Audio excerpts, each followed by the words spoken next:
I'm Dr. Joseph M.T., Department of Sociology, University of Mumbai. This is the E-Pathshala project on religion and society.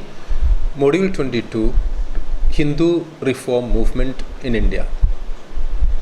Reform is a word that is used for the kind of movements that took place in India in the latter part of the colonial regime around 19th century and early 20th centuries.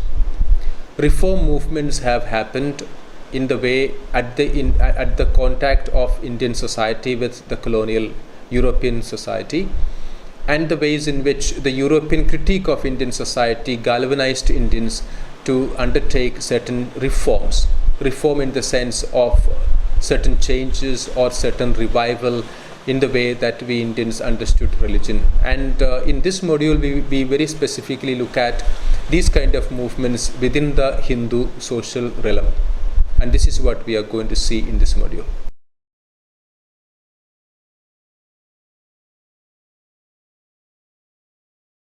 The background of social reform movements of the 19th century.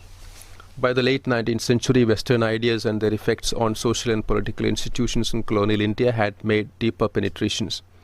Colonial policies by then had greatly influenced almost all spheres of Indian life. In course of their unfolding, education, occupations, legal systems and social relations got redefined and led Indian elites to deal with it intellectually, morally and socially with the changes that they nurtured. Native societies' educational practices, legal systems and above all religious and social practices were put on for re-evaluation in contrast with the Western ideas and ideologies. Nobody was better exposed to the Western ideas and changes in effects than the Hindu elites of the 19th century. Their close encounters with the Western ideas and values impelled them to take critical view of the social and religious practices in their native society. The practices which offered the picture of contrast in relation to the values subscribed by the Western societies also represented the markers of backwardness of Indian society. The rigid hierarchy of caste order, prevalent untouchability, precarious conditions of widows and women, child marriages and unpractical and dogmatic restrictions on social and economic choices of Hindus were taken as markers of backwardness of Hindu society, as they also stood in contrast with the ideals of Western societies, which largely claimed to uphold freedom of individuals to enable them to pursue their social and economic life. Raja Rammohan Roy, member of the influential Bengali Bhadralok class in the early 19th century Bengal, emerged as the pioneer of the Hindu social and religious reform movements. He was not only well versed with the Indian traditions and its current social practices, but had acquired sufficient grasp over the Western societies, their history, social organizations, theology and religions. He was deeply impressed with their scientific and technological advances and political innovations made by them over the last few centuries. He sought to adopt the Western knowledge systems for mass education with a view to enable India to usher into a modern and technologically advanced society. At the same time, he was profoundly aware of the problems with the Indian society, which in his view was guided by the irrational and superstitious beliefs, which in turn controlled the life and thinking capability of his native fellows. For him, the erstwhile Indian society was a result of the decline and deterioration largely caused by the illiterate pundits and self-seeking and greedy priests in the Hindu society. He felt that it was due to their undue control over the religious and social life of the people that Indians were unable to produce any scientific and rational ideas to usher into a new age of science and rationality. With this view as a backdrop, he sought to unshackle Indian society from the clutches of the well-established priestly class of India. He soon realized this battle would require two things at the same time. One, making Indian classical knowledge, which with authority the priests referred to, available to the masses to pose an intellectual challenge to these priestly class. And second, social mobilization of like-minded people to practice reformed ideas in their social life. Towards this end, he extensively engaged with traditional pundits to challenge the authority of their sources of knowledge by bringing out the more authentic accounts of Hinduism for public debate, and at the same time mobilized the English-educated and newly constituted middle class to embrace the rational and authentic idea of Hindu society. With his ideas of reform, he worked pensively with the British administration to bring on the changes in the Indian society through promulgating laws for progressive social change. The pioneering act of Rammohan Roy did not only launch the social reform movements of his time, but his method and contents of reform served as the standard template for social reforms movements for successive generations of social reformers. Beginning with Rammohan Roy, a series of reform movements set off in Bengal and other parts of India, often led by Hindu elites. The precedence of social religious reforms beyond the 19th century. It would be wrong to think that India was alien to the idea of reforms in the Hindu society prior to the 19th century. Rather, the previous centuries were replete with religious reform movements when the enlightened saints and their followers had adopted critical stance over the practices in the Brahmanical Hindu society. In the period spanning from early 13th to 16th century, strings of religious reform movements, commonly known as bhakti movements, blew up in the different parts of the erstwhile India, often involving large number of people from non-Brahmanical communities. The saint leaders of the bhakti movements did not only indulge into presenting philosophical critique of the doctrines of Brahmanical Hindu society and its corresponding rigid caste order, but they sought to imagine an alternative society free from the dogma of the Hindus sustained by Brahmanical dominance. Bhakti movements acquired the status of mass movements spearheaded by saints like Kabir, Ramananda, Guru Nanak and Dadu Dayal, among many others. It must not be coincidental that these leading saints came from lower castes. Rather, their emergence is seen as historical responses to all influential and discriminating Brahmanical order, which was matured enough to seek a response from the non-Brahmanical communities. These saints presented social and philosophical critique of the existing hierarchical or social order, where the access to Shastric knowledge was being held hostage by the priestly class of Brahmins. Their attempts to draw an alternative way of spiritual emancipation through bhakti rather than jnana and karma, as was popularly understood in the Indian classical understanding as the marga of salvation. In social domains, they attacked the Brahmanical doctrines and its practices for being oppressive and divisive for the common masses. The appeal of their teaching was immensely influential, largely among the lower caste groups who followed the saints' teachings and followed religious sects to be guided by their teachings. As a result, different sects and panths like Kabir Panth, Nanak Panthi, Dadu Panthi came into being with a large number of followers. Their original conceptions, their sects sought to differ from the dominant Brahmanical order and supposedly based on the principles of spiritual egalitarianism. What is important to note here is that these sects emerging from bhakti movements did not concern themselves reforming Brahmanical order, but rather sought to establish sects which were much independent of Brahmanical order. It is indubitable that the entire bhakti movement was in a way a revolt against orthodox Hinduism. However, as said above, one needs to recognize the fact that the undercurrents of the bhakti movements were predominantly focused on spiritual egalitarianism and not so much on social action towards changing the social practices in the fold of Hinduism. What is important here is to note that the bhakti movements, being largely a religious reform movements, was not a social reform movement as they were visually in the 19th century. The distinctive features of the social reform movements of the 19th century can be identified with the following features. A. Social reform movements in the 19th century were undertaken by people who were economically privileged and mostly came from the upper caste Hindu communities educated in English, with liberal traditions of Western Europe, and not by the saints and religious reformers who declared themselves outside the social structure.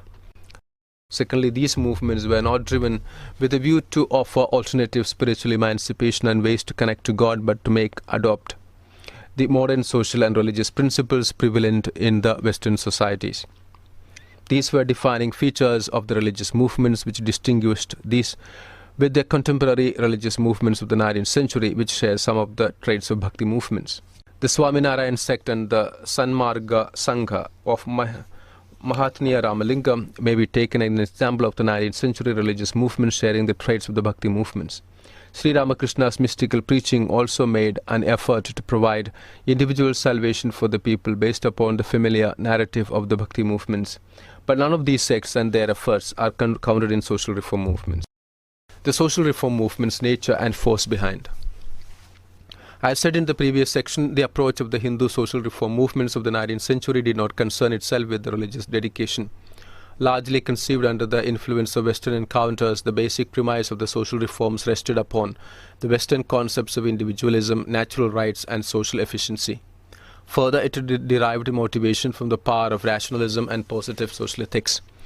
The fact that it neither invoked religious doctrines nor appealed to the priestly caste for support the cause of reform suggests that they did not identify themselves with religious reform movements.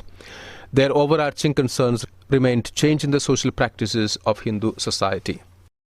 As is clear from the argument above, one of the motivating factors for social reform movements came from cultural and intellectual encounters with Western ideas. The second major factor contributing to social reform movements came from activities of Christian missionaries. Christian missionaries, through their arduous efforts in education, printing, and social service, presented an image of contrast with the existing practices of Hindu priestly classes and gave the impression that it is Christianity which must have played an important role in social and scientific progress in the European societies. Notwithstanding the apparent derivations from Western ideas and social ideals, the social reform movements of the 19th century was much more a homegrown enterprise. It relates more with the inspiration, the ideas and motivations of reformers themselves. Social reforms movements of the 19th century to the early 20th century interacted with the anti-colonial movements of the 19th century, though constituted separate and clearly distinguishable traditions to lay the intellectual traditions for the emergence of nationalism. It is the idea of nationalism which acted as the most important force behind the social reform movements. Hindu social reform movements drew upon many of the progressive social policies and legislative power of the colonial administration to implement some of the progressive ideas emerging from the prevailing discourse on the ideals of liberalism and utilitarianism in the British administration. The colonial administration's policies helped emerge a class of native social elites who had acquired economic well-being but continued to be treated as second-grade subjects in view of the colonial administration. These economically well-off members of the Hindu society did not receive their second-grade treatment due to their socio-economic backwardness without a sense of humiliation. Further, these native elites who were impressed with the technological and epistemic superiority of the Europeans also found from the part of the reasons for the financial and technological advancement lied with the fact that their society and religion were organized on the principles of human dignity, individual freedom and egalitarianism. Scholars have seen the growth of social reform movements in the above-mentioned period in three stages. The first stage, which is inaugurated with Raja Mohan Roy, is largely marked with the efforts on the part of enlightened individuals to order their personal lives in accordance with the standards adopted from the Western society. The onset of the second stage is marked by the formation of subnational groups and the growth of a new desire for unity between the scattered and culturally diverse social groups.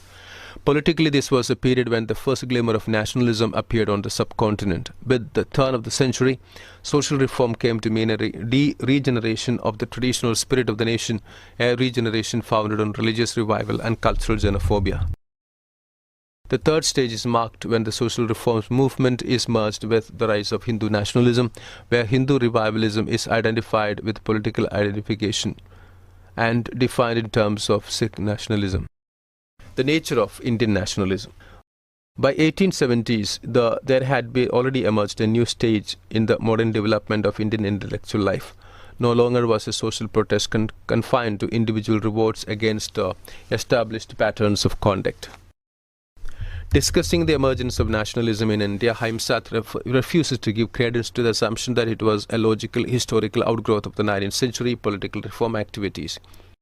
Nor is it accurate, he believes, to suggest that Indian nationalism was a single and unified movement. In fact, he maintains that what we term Indian nationalism consists actually of a congeries of several separate nationalisms.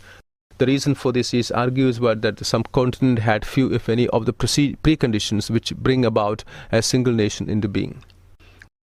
What developed as Indian nationalism, Himsat argues, was actually a myth based on the consciously proposed ideas and the one which was more a product of the personal preferences of the so-called nationalists than an enunciation of social realities. He believes that once this was done, although the process of rationalization attempt was made once to relate this myth to shared religious, linguistic and geographic identifications. In short, the author suggests that there is nothing spontaneous about appearance of nationalism in India. However, A.R. Desai argues that the early nationalists had a shared social background, and largely constituted upper caste Hindus and were equipped to take advantage of educational and professional opportunities made available by the colonial regimes by virtue of their privileged background. Social reformers and social reform movements. More than any other Indian of his generation, Raja Rammohan Roy saw the need for a rational social basis for Hinduism. He began with Atmiya Sabha in 1815, where he posed potential challenge to his contemporaries or compatriots over the questions of rationality and national social order. He also pursued these questions among either wider Bengali audiences through his paper Samvad Kaumudi, launched by him subsequently. Atmiya Sabha later metamorphosed into Brahmo Samaj, with greater mandate and wider social participation. And Samvad Kaumudi led him to try out hands in extensive public meetings, different issues affecting Indian society in face colonial regimes. Through these efforts, Roy was able to enlist support for reform measures such as the abolition of sati and Kulinism and the introduction of widow remarriage. Overall, Roy's efforts of problematizing Hindu tradition and the way of rationalizing the Hindu social order were taken up by other enlightened individuals in Bengal, Bombay and Madras. In Bengal, Ishwar Chandra Vidyasagar shattered the very core of orthodoxy by his monumental crusade for widow remarriage. In Bombay, Vishnu Shastri Pandit sought governmental sanction for the same. While in Madras, the cause was taken up by Veerasalingam Pantulu with the formation of Rajamundry Social Reform Association.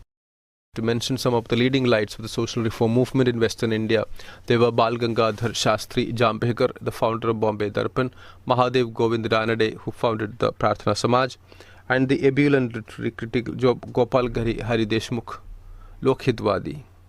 A prominent champion of social reform also include Mehtaji, Mancharam and Narmada Sankar. On the political level, there was Jyotiba Phule, an ardent reformer and social worker, and Karsandas Mulji. Social reform movement in Bengal, the case of Raja Rammohan Roy and Brahmo Samaj. Mohan Roy emerged as pioneer social reform movements in the early 19th century. He did not only take on existing religious practices in Hinduism, which were largely guarded by priests who promoted superstition and imposed religious doctrines on people directly. He began to write against such practices of superstitions and dominance of Hindu priests who devised religious doctrines in their own interest.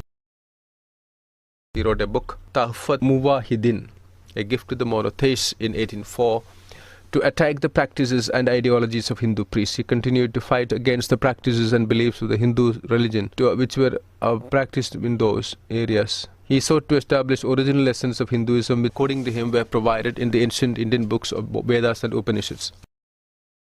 He sought to reform Hinduism toward the original lessons of Hinduism, which were according to him provided in the ancient texts. His analysis of Hinduism suggests that it was lack of monotheistic theology in Hinduism which promotes hierarchy among its very believers. Since there is hierarchy among gods and their god and the rigorous believers, that provides priests and religious interpreters more opportunities to spread superstitions. He sought to establish that Hinduism be constituted as a monotheistic religion, which would have one central god and based on the principles. And he concluded that Brahma is the supreme god of Hinduism and he is only authority in the Hindu pantheon. Towards that, he tried to mold Hinduism by establishing Brahmo Samaj, which assumed that Brahma be considered the supreme god in Hinduism. He also sought Brahmanas and Upanishads be considered the authentic source of knowledge in Hinduism. He did not only translate some Upanishads in Bengali and English to make them available for more reading and understanding of India's Shastra and Hindu society. Having come to this conclusion that the early and ancient Hinduism were the monotheistic as the religions of the book, Rammohan and his Bhadralok's compatriots were persuaded to go back to the original Hinduism. There were already many instances when it was demonstrated that ancient classical and religious literatures could be the source of modern and progressive law. The churning for a monotheistic religion culminated with setting up of Brahmo Samaj, the society for the worshippers of the Brahma, the supreme being, in 1828. The inauguration of the society was witnessed by 500 Indians and few Europeans. The leadership of the society was largely in the hands of Bhadralok leaders like Dwarakanath Tagore, Kalinath Munshi and Mathuranath Mulek. The society was run by a set of trustees who shared the responsibility. It was an inaugural attempt towards coming up with a new Hinduism which was essentially monotheistic. It had no place for orthodox beliefs.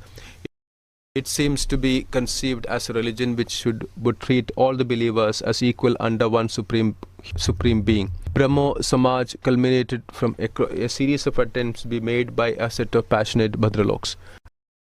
An institutional precursor to the Brahmo Samaj was Atmiya Sabha, initiated in 1820 under the leadership of him to engage in the monotheistic beliefs, all the reciting scriptures, poems and discussing the present state of religious practices in Hinduism. That this society was committed to the belief of monotheism was clear from the hymns and anthems of the Sabha, which were collectively recited in the meetings of Atmiya Sabha. Later, these hymns were regarded as Brahmo Sangeet. Most of these hymns were composed by Rammohan himself. One of these famous compositions, Man ki bhanti tomar, asks, how can you blunder my heart by welcoming or wishing goodbye to God who is everywhere and ever present. It is clear that these songs were prayers of individuals in which he or she addresses the Supreme Being. As it is hinted above, by founding Brahmo Samaj, the new class of Bhadraloks tried to make a statement that India, is being a Hindu nation, needs to find its sovereign, and its sovereign needs to be the Brahma, the creator of the universe. These acts may be seen as parallel to Luther, who said that Christianity is the free lord of all and subject to none. A Christian is perfectly dutiful servant of all, subject to all. For Luther, being a Christian itself was enough to claim equality and individual agency. It was possible to conceive such an agency for Christians as they were all equal before one God. By launching a monotheistic religion, Bhadraloks, the class of Bhadraloks too considered that they would cultivate a Hindu who can also claim equality before the Supreme Being. In many ways, it was to draw a parallel with Western social religious practices that Hinduism by being reimagined by this Bhadralok class led by Raja Rammohan Roy.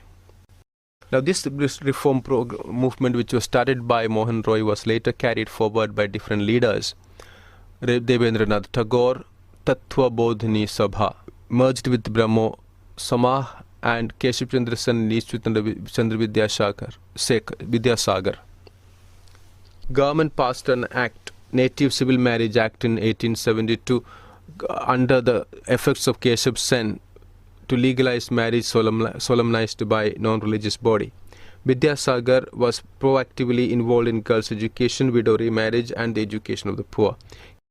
He was a staunch supporter of women's education and helped establish the first girls' school for girls in 1849. Later, as inspector of schools, he opened a number of schools for girls in the district under his charge. His most enduring contribution lies in his efforts to deliver widows' conditions. Against this background, the Orthodox society, he openly advocated widow remarriage, which subsequently grew in a strong movement and finally led to the passage of the Widow Marriage Act of 1856. Social reform movements in Western India. In the latter half of the 19th century, Western India witnessed a host of social reforms. Activities largely by the Hindu elites who got educated in Western education and at the Mumbai University and other institutes associated with colonial regimes. Most of these reformers engaged to break down the religious orthodox practices and rules, considering them as signs of backwardness. The most important thinkers who initiated an intellectual revolt against the social administration were Bal Shastri Jambhakar, Tadoba Pandurang Tarkhadkar, and Bhaskar Pandurang Tarkhadkar, Gopal Hari Deshmukh, popularly known as Lokhitwadi, and Vishnu Bhikaji Gokhale, popularly known as Vishnu Bhava Brahmachari. In the latter half of the 19th century, the most notable intellectuals who spearheaded reform were Pandit Vishnu Parashuram Shastri, Jyotiba Phule, R.G. Bhandarkar, Narayan Mahadev Parman, M.G. Ranade, Vishwanath Shastri Chiplungar, K.T. Talang, Ramesh Vasudev Joshi, Narayan Ganesh Chandravarkar, and Gopal Ganesh Agar. The earliest society, which was founded in the 1840s, was Paramahansa Society, which largely functioned to break the caste taboos and demolish all. To deal with larger questions of religious beliefs and superstitions involved, M.G. Dayananda started Prarthana Samaj, which actively preached monotheism and denounced priestly domination and caste disorder. Social reform movement in North India, the case of Arya Samaj and Dayananda Sarasawati. An important characteristic of the activities of the reformers of Western India was a conscious effort to imbue public opinion with their rationalism. As against the dramatic unconventionality of the Bengali reformers in Bombay, there was no complete break with traditional society. Rather, what was sought was a practical adjustment of religious convictions and social behavior toward a more open and egalitarian basis. Totally different was the impact of Swami Dayananda Saraswati, who founded the Arya Samaj in 1875 and soon spread in North India. Dayananda was not rationalist trained in Western education, rather he was trained at Brahminical system of traditional learning. At Mathura in his early years, he learned Western ideas through his own efforts and largely with an aim to denounce them. Dayananda combined in himself several paradoxical elements. Of the considerable relevance was the effect of Dayananda's militant spiritualism upon the emergence and development of extremist nationalism in India. By bringing the dynamism of the past to vivify the modern mold, Dayananda blazed the straight trail for extremists in two different respects. His own deep-rooted xenophobia was carried on to the subsequent generations and served to inspire the militant anti-British temper of extremist politics at the turn of the century. Connected to this was Dayananda's idea that history could be interpreted in order to justify social action. This attitude was closely followed by Tilak in his interpretation of the Gita and Savarkar in his interpretation of the Indian War of Independence. Conclusion, Module 22. In this module, we have looked at Hindu reform movements. We have looked at case studies of movements such as the Brahmo Samaj and the Arya Samaj and the interconnections between both. The commonality of both is that these are reform movements that have happened in the colonial times due to, in many sense, the kind of contact that Indians had with the colonial regime and the colonial people. Thank you.